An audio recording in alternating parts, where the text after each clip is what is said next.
సంక్రాంతికి ఏడాది సినీ సందడి భారీగానే కనిపిస్తోంది. తర్వాత సమ్మర్లోనే ఈ రేంజ్లో పోటీ ఉంటుందా అంటే సీన్ చూస్తే అలా లేదు. దేవరా కల్కి మధ్య గ్యాప్ కనీసం నెల ఉంది కాబట్టి పోటీ అనలేం. అందుకే పొంగల్ పోరు తర్వాత అసలైన పోటీ అంటే దసరాకే అనుకోవాల్సి వస్తోంది. పావు డజన్ పెద్ద హీరోల సినిమాలు, అర డజన్ మీడియం రేంజ్ మూవీలు అప్పుడే రాబోతున్నాయి.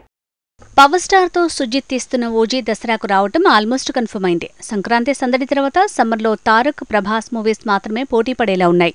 ఆ తర్వాత సంక్రాంతి రేసులో దసరాకే పోటీతేలా ఉంది. ఆ పోటీకి పవన్, ఓజీ సిద్ధమవుతుంటే ఉస్తాద్ భగత్ సింగ్ టీం కూడా దసరా, దీపావళి మీద గురిపెట్టింది. ఓజీని దసరాకు, హరిహర వీరమల్లుని దీపావళికి విడుదలయ్యేలా ప్లాన్ చేస్తుందట ఫిల్మ్ టీం. మరి ఉస్తాద్ భగత్ సింగ్ పరిస్థితి ఏంటంటే అది దసరాకే అంటున్నారు. కానీ పవన్ 2 మూవీస్ ఒకేసారి రిలీజ్ అవటం జరగని పని. అంతేకాదు 2025 సంక్రాంతికే ఉస్తాద్ భగత్ సింగ్ అన్న ప్రచారం జరుగుతోంది.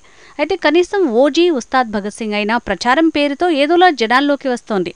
కానీ హరిహర వీరమల్లు టీం నుంచి మాత్రం ఎలాంటి అప్డేట్ లేదు. దసరాకు మెగా హీరోల మధ్య పోటీతేలా ఉంది. పవన్, ఓజీ దసరాకొస్తుందని అంచనాలున్నాయి. అదే టైంలో శంకర్తో రామ్ చరణ్ చేస్తున్న గేమ్ చేంజర్ రిలీజ్ ప్లాన్ చేస్తున్నట్టు తెలుస్తోంది. మేలో కల్కి 2898 ఏడీతో దాడి చేయబోతున్న రెబల్ స్టార్ ప్రభాస్ ఆ తర్వాత దసరాకే దండెత్తుతాడట. మారుతి మేకింగ్లో తను చేస్తున్న సినిమా దసరా రిలీజ్కే ఛాన్స్ ఎక్కువ ఉంది.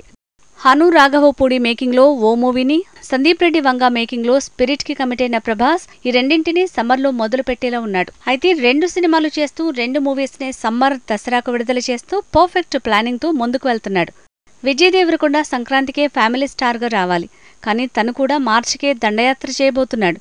గౌతమ్ తిన్ననూరి మేకింగ్లో చేసే సినిమా మాత్రం దసరాకే విడుదలయ్యేలా ప్లాన్ చేసుకుంటున్నాడు.